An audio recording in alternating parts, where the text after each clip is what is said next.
It's Doro right here on your classic metal show with All We Are, and just before that we heard something from Images of Eden from their Soulrise release with Shield Me along with Harvest Day. And I guess joining us via the Skype is the guys from Images of Eden. Welcome to the Classic Metal Show, guys. How's it going, Neely? Good. Wow, this is quite an experiment in technology, right, Chris? Well, we tried to have a fourth, and we just could not figure it out. But we've got three, so that's brand new for us. So there we go. Right, it's just like Genesis, and then there were three. Exactly. Hopefully, these guys do better than I can't dance, though. There you go. Well, take it away, Chris. Well, guys, obviously, you guys, the name of the band is Images of Eden, and I've known Byron, God, I don't know, 150 years at this point. But, since he's the new guy, instead of starting there, why don't we start kind of at the beginning? And, Gordon, I'll throw this to you. Images of Eden, for people that are not aware, is not a brand new band, not by a long shot. You've had this band going for, like 20 years. So maybe a good place to start is maybe give us a little history of the beginnings of the band and take us up to where we are today, Gordon. And we don't hear Gordon. What the? Sorry, I was talking and I had my mute on because I was making noise over here. It's all good, man. Thanks for having us first and foremost. We really appreciate it. Yeah, no problem, man. Actually, there's a long story, but I'm going to try to condense it as much as I can. I've been kind of in and out of bands over the years, and kind of run into the same issues we all run into. People either are not serious about it, alcohol, drug issues, egos, things like that. And over the years when I was growing up, I learned a bunch of the instruments. I learned guitar, vocals, bass, keyboards. So after kind of negatively parting ways with a band back in '98, I had a good friend of mine who was a session drummer who said, "Listen, man, you've been writing all this stuff. Let's get this thing started. Let's get your first album going and form the band and all this good stuff." So I had a pretty set vision, a very uplifting vision of kind of hope and strength and kind of overcoming life's obstacles. Had a collection of songs. A friend of mine went into the studio, laid down session drum work. I did everything else: vocals, guitar, bass, keyboards, everything. Kind of used that as the first Images of Eden album. And that was actually used to kind of piece together the first lineup. Once we put the first lineup together, we recorded the second album, Sunlight of the Spirit. Had a few member changes after that, so it was almost a full change again for the third album, Rebuilding the Ruins. But after that, a lot had happened. I moved out of state, moved around a little bit, and done a lot of vocal for hire work, and it was right around that time that I ran into, or actually got connected with Steve Dorsum and with the band Born of Fire. Steve was actually in a band called Born of Fire and had been for many years, and they needed a vocalist to do their album Dead Winter Sun. So I listened to the material. I really liked the guys. I said, your material's great. You guys are really cool. Let's do this. Did vocals for Dead Winter Sun, and Steve and I kind of co-released that together. And I mean, immediately we hit it off like we were like yin and yang when it came to music. Sure. As far as music goes and as far as the business goes. So right around that time, I was really, I started kind of more of a shift. The first three Images of Eden albums were more like prog metal. Two of them were released on Nightmare Records. And all I can say is after Rebuilding the Ruins, I had a little bit of a wiring change, and I wasn't really into going down the prog direction. I was going more along the sort of a mix between sort of a modern metal and a classic metal direction. And that's when Soulrise got written, and we basically reformed from scratch for Soulrise. And when Steve entered the picture, like I said, we saw eye to eye and just kind of ran with the ball, and this thing just started taking off. Well, perfect. Well, let me ask you guys. It doesn't really matter who answers this question, but in this day and age, with digital downloads and basically music. And I hate to say this, but it is the truth. Music being very disposable these days and getting lost because so much of it is out there. And, most independent bands release their music via social media. And now, with the ability to market it through download platforms such as Spotify. What's in it for a band like Images of Eden? Hey, Neely, one thing I think that's important about music is no matter what the state of the business might be or the condition of the business might be, music is art. So at a minimum, we leave this for the world as a statement of posterity and of where these people that got together to make this music produce an art form that has value to the world from a posterity point of view. I think that's very important because that's something that is unique and it's beautiful and it leaves art to the world. And when you leave art to the world, that's a good thing you're doing for the world, regardless of the state of the business. So in terms of the business, obviously it's kind of hard because nobody buys CDs anymore, and we all get that totally. But we still love to play, and we love to play from our hearts, and that's why it's so important that we do this kind of music, because it has a really great positive message to it, and I think that's something that the world can appreciate long after we're gone. Right, absolutely. Right. And, Chris and I have been doing this show going on 24 years, and this is a non-profit show. It's not sponsored. It's all funded from me, and we only do it for the love of it, the same way you guys do your bands for the love of it. So that's a great take because, as far as a monetary aspect of bands these days, I'm always curious as to what keeps musicians going and why they do it if they, end up having to come out of pocket for it. Yeah, it's pretty much in the DNA. If you're a musician, it's not really what you do, it's basically what you are. So, I mean, even if we, ended up in the negatives, this is just something, if I didn't do music, clearly I'd be dead. It's the one major thing that keeps me alive. And I think a lot of musicians will tell you the same thing. If you're in it for the paycheck, you should quit immediately and move on to something else. Right. Yeah, if you're in it for the money, you're in the wrong business. I mean, just to go back to what the guy said, I mean, you're doing it for the love of the music, for the love of doing it, just like you're doing what you're doing. And if you go in it like that, you won't be as disappointed. And if you go in it the other way, you're going to have a real struggle with the business. But understanding the business and understanding there is ways to make money, it's just changed in today's world. So it's a lot. You got to go out and perform live. You got to tour. You got to do all that. And yeah, product sales and CDs will be minimal, but they'll still be there. And, but you got to push it. You got to work extra hard now these days, extra hard. And it costs the band money. I mean, it makes money. It takes money to make money, right? That's what they say. And that's so true in today's world because we can put out a product, but, we want to put out a product and we want to blaster it and do a lot with it. And that takes a lot of money on our side to bring it to that platform. And if you don't do that, it's not going to get a fair shake. So, it's all how you want to do it and how far you want to push it and what you're willing to do. Right. Well, Steve, one thing I want to go back to what Gordon had said, and I wanted to ask you is, and I guess this plays in well with the money, is you obviously, prior to coming into the band, you had your own band with Born of Fire. And obviously Gordon worked with you, but you had, I'm assuming, what was a workable entity for you. What made you decide to kind of jump over to doing Images of Eden, which obviously it's another band, but it's not, I don't know. I get your question. And I'll try to answer it. But when Gordon and I, just referring what he stated earlier, when we first got together, the first time we met after he recorded the record for Born of Fire, all the audio for it, we got in and did a music video. That's the very first time we ever met in person after the recording was already done. So it was a little strange, but it was so cool at the same time.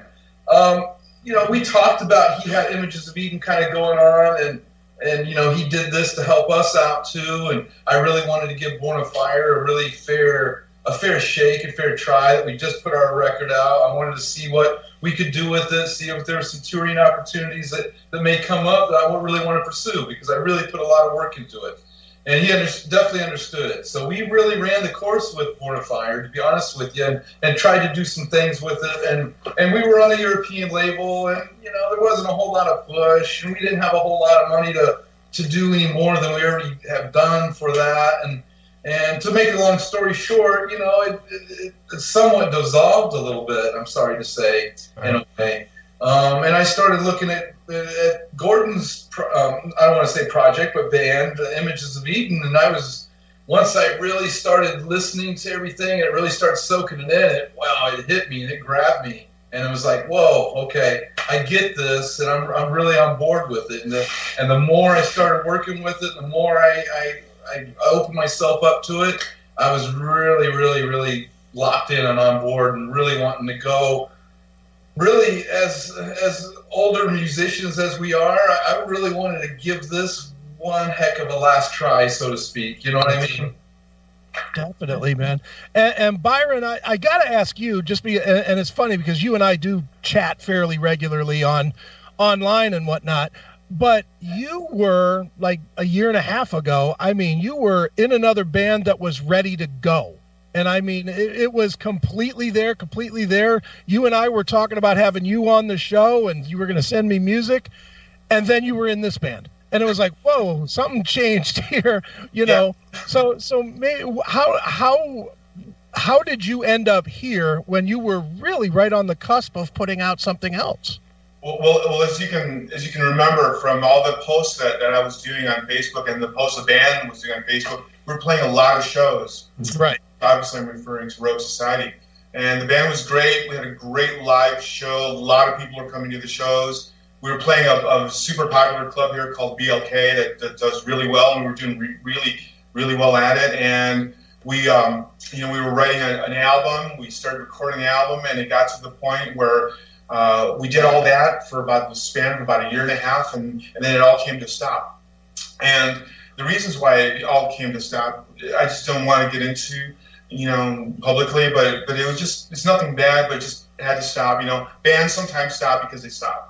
And this band just stopped. So once that happened, I just started looking around for other projects, other bands to look into that I could be a part of. And I reached out to Steve, because I met Steve about when was it? Last year, right? Last year, yeah.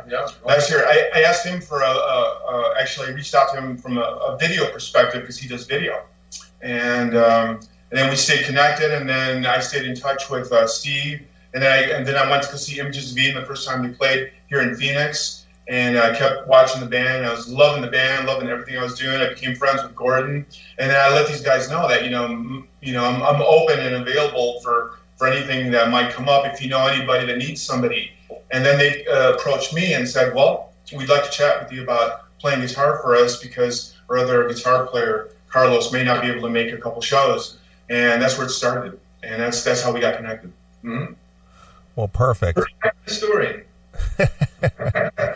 Well, you guys are going to, we were talking about it earlier on the show that you guys are going to go out with Metal Church and Doro, which are two favorite bands here on the Classic Metal Show. And as a guitarist, what's your thoughts on Kurt Vanderhoof there, Byron?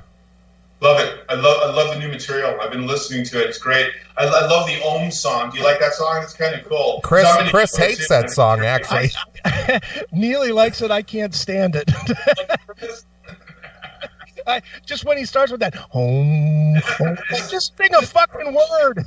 It's this yoga chant that he does that he put into a song, honestly. I think Kurt's playing is great. I'm super excited to hear them live every night. It's going to be great. Yeah, it's going to be awesome. Well, I'm going to check you guys out here in Chicago in May, and hopefully I'll be able to hook up with you and awesome. get to know you a little bit in person. But getting back to touring with the guys, how did this come about? How did you guys get on that bill there, Byron? Steve could probably answer that better than myself. Well, after Gordon and I got this record put together. We had Bill Matoyer mix and produce it, and he kind of helped us out. And anyway, he turned us on to Pavement, and Pavement ended up liking us, and we ended up signing a deal with them. Now, the reason I'm mentioning Pavement is because they've been very instrumental in everything that we've been doing and the success of our record at this young age that we're at right now with Pavement. They go the extra mile for their bands, and I don't know if it's just for us or all their bands, but they really took a liking to us. They really, really worked their asses off to get us some extra opportunities, and this is where this kind of came from. So we were doing pretty good on radio. We were charting radio, and that was really good for a band right out of the box, so to speak, with Pavement. And we peaked at number 22, and we were charting for about 8 weeks, and and that kind of really got things buzzing. And so he was friends with the guy that works at TKO that handles some of these bands, and just the word came around that they were needing a support group, and they got our EPK and package, and they liked it, and they offered us a tour slot. And so we've been working on it. It was supposed to be actually right now, to be honest with you, in the winter months, but they changed it and extended it to the spring, thankfully. Sure. And because from Arizona, I don't even own a pair of pants, but so I don't have a problem with all that. But anyway, the label helped us secure the tour, and that's kind of where we're at with it. Now we're just planning and preparing and taking advantage of this opportunity to go do our thing. Sure. Now, obviously, that is a testament to how strong Soulrise came out, at least to what the people that are spending the money think of the record. Gordon, I'll throw this to you. With this record, and with it gaining so much attention and a willingness from the label to spend money, what differences do you hear in this release from other releases that you think are the reasons that the label is willing to invest in you right now? That's a hard question to answer. Really, without getting extremely long-winded, Past Images albums, we struggled and basically screamed hard and loud to barely get heard. And once we kind of reformed, and I sort of, I guess, we've all wanted the rock star dream for many years and growing up and whatnot. And that's kind of, what we've been struggling for so many years. Everybody wants it. They want to live the dream. But right after rebuilding the ruins, a lot happened personally to me. I went through a lot of kind of changes and transformations, and it was a big kind of turning point in life. And at that point in time, the songwriting changed, and it was actually my faith in the man above had really increased big time. And I realized, I'm kind of doing this a little bit for the wrong reasons. And without getting too heavily into it, kind of, he really did some, I guess, lack of a better word, kind of reached out and kind of grabbed me and reassured me that the direction I was going in life was okay, because I was going through a little bit of a dark time. Sure. So more or less, I just kind of released this all and said, you know what, I'm doing this for the wrong reasons. Take over. Tell me what you want to do. Work through me. And once I sort of gave it to the man above, every single thing that we could have ever wanted and needed was more or less put into place. And, Steve and I had experienced so many things from the time we started writing this that it was clear that there was an extra hand in this. Whether that was the cause of it, I have no idea. But what I can say is something was very, very different about this album from the beginning than any other album I've ever worked on, whether it's Images of Eden, Born of Fire, or any other for hire projects. Right. Something different here. And I know, Steve, you definitely share in that too. So whether that is the reason it took, the sincerity behind it, the intensity behind it, I don't know. But I was really hoping that this would be the one, because it would just, every single song, was something very personal or something that I've gone through. But I think a lot of, or every single song was something that I think people can relate to. All the obstacles that we go through in life and kind of how to deal with them and how to get through them. inspiration, hope, getting through rough times. That's basically what it's about, and I think it's very relatable to the masses too. Sure. Well, the album is called Soulrise. The band is Images of Eden. It's out there wherever you would look to buy or listen to music these days. And I'll throw this to whomever would like to answer it. Where can people go to keep up with the band and find the tour dates and pick up the music and all that good stuff? Real easy. Just go to our webpage, imagesofeden.com. It's got everything. All right, that's simple enough. All right. Hey, looking forward to seeing you in Chicago. This will be fun. Well, yeah, I think you're here on May 2nd at a place called Reggie's. So, yes. Our record label's from Chicago, so it'll be a big show for us. Everybody will be there. Yeah, I have some family in Chicago too, so they're all coming out, which is kind of cool. I'm sorry to hear that.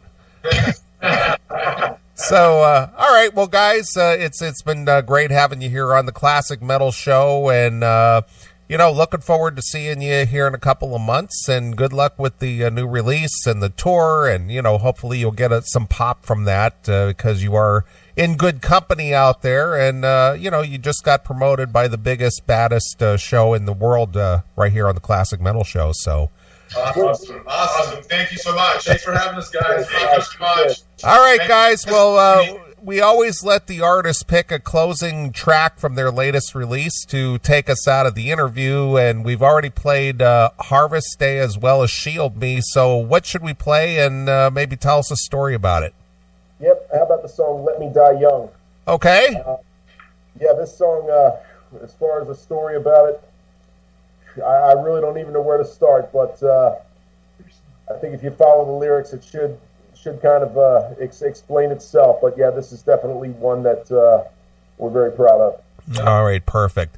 All right, well, the band is Images of Eden, out on tour with Metal Church and Doro later this spring, and the new CD is called Soulrise. So here's a track from that. This one is called Let Me Die Young, exclusively here on your Classic Metal Show.